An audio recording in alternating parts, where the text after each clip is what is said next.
You see them in movies, museums, and sometimes, if you're really lucky, in your nightmares. We're talking about mummies. Specifically, those super famous ones from ancient Egypt. It seems like a simple question. Why did they bother wrapping up their dearly departed? But trust me, the answers are far more complex, a little gross, and absolutely mind-blowing. So, why did an entire civilization get so utterly obsessed with preserving bodies for thousands of years? Was it a bizarre ancient hobby?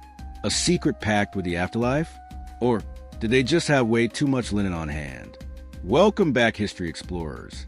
Get ready to unwrap some seriously strange truths about this ancient practice. Don't forget to hit that subscribe button and give this video a big fat like or dislike.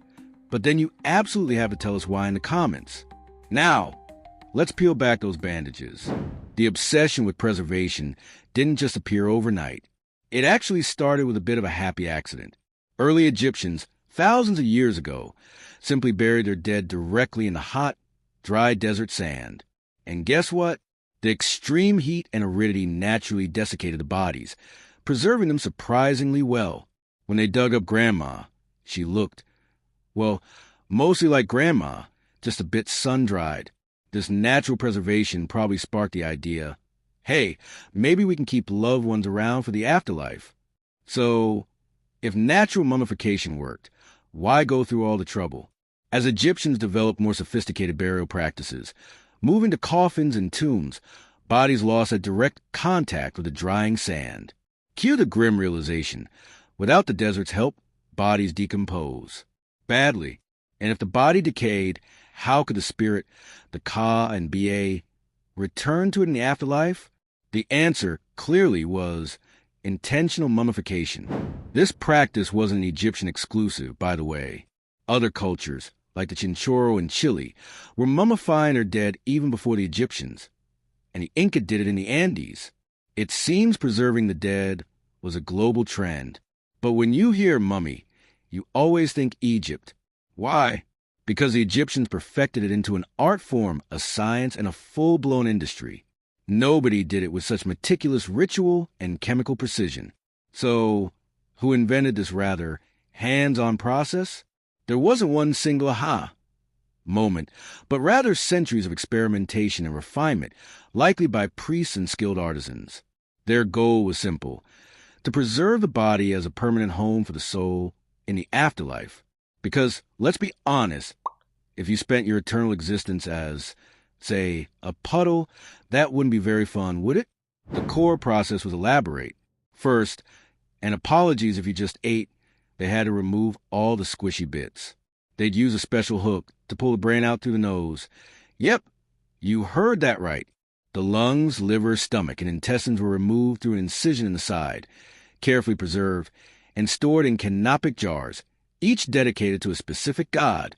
The heart, however, usually stayed in. It was considered the center of intelligence and emotion, essential for judgment in the afterlife. Makes sense. You wouldn't want to show up to Judgment Day without your feelings, right? After all the internal work, the body was covered in natron salt for 70 days to completely dry it out. Think of it as a super powerful ancient desiccator.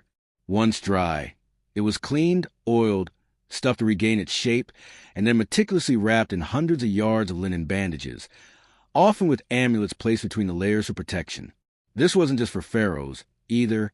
While the best mummification was reserved for royalty and the very wealthy, even commoners could receive some form of preservation, albeit a simpler, less expensive version. Everyone wanted a shot at immortality. So, what did humanity gain from this rather intense, millennia-long obsession with preserving the dead? Turns out, a surprising amount. First, the obvious, archaeological insights. Thanks to mummies, we literally have physical snapshots of ancient Egyptians, their appearance, their diseases, their diets, even their fashion sense.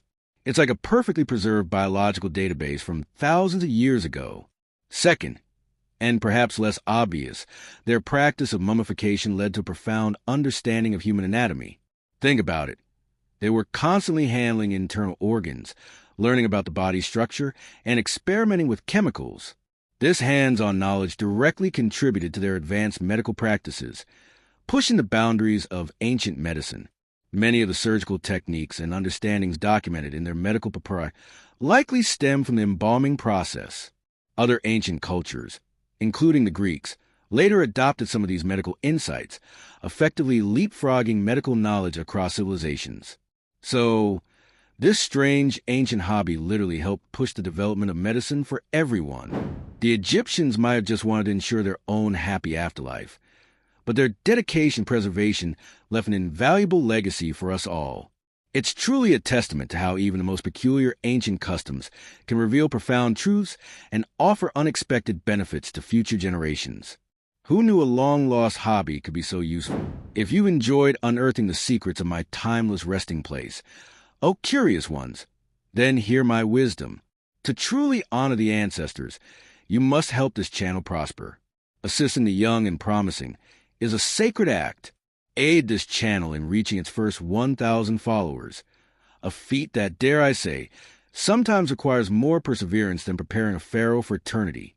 Strike that subscribe button as if it were a disloyal vizier, and in the comments, tell us, what other ancient mysteries do you wish to unravel? May your journey through history be ever enlightened, and huzzah to the viewer